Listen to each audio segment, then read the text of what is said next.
Sejumlah staf DPRD Sulawesi Selatan bersama beberapa awak media menghadiri kegiatan sosialisasi penguatan kemitraan bidang kehumasan yang digelar Sekretariat DPRD Sulsel di Makassar pada Jumat pagi, pemirsa. Kegiatan tersebut digelar untuk mempererat jalinan silaturahmi dan kemitraan DPRD dengan media.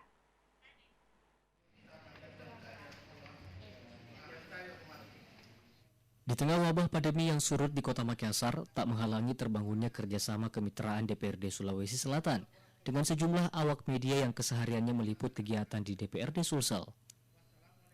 Salah satu bentuk penguatan kemitraan tersebut yakni dengan digelarnya kegiatan sosialisasi penguatan kemitraan bidang kehumasan yang digelar di Hotel Continent Center Point Makassar pada Jumat pagi.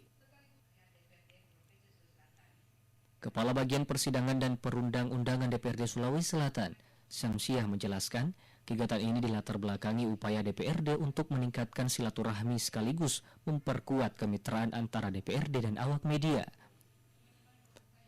Dari kegiatan ini diharapkan awak media bisa memberikan pencerahan kepada masyarakat terkait dengan tugas pokok dan fungsi kedewanan. Sekaligus kegiatan ini juga bisa menambah ilmu para staf DPRD bidang kehumasan terkait pola pemberitaan untuk kegiatan dewan kepada awak media, khususnya terkait dengan kegiatan yang tetap mengutamakan protokol kesehatan di tengah pandemi ini.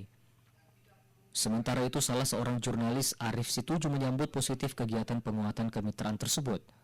Menurutnya, dari kegiatan ini diharapkan ada terbangun kemitraan yang semakin kuat dari kemitraan yang selama ini berjalan.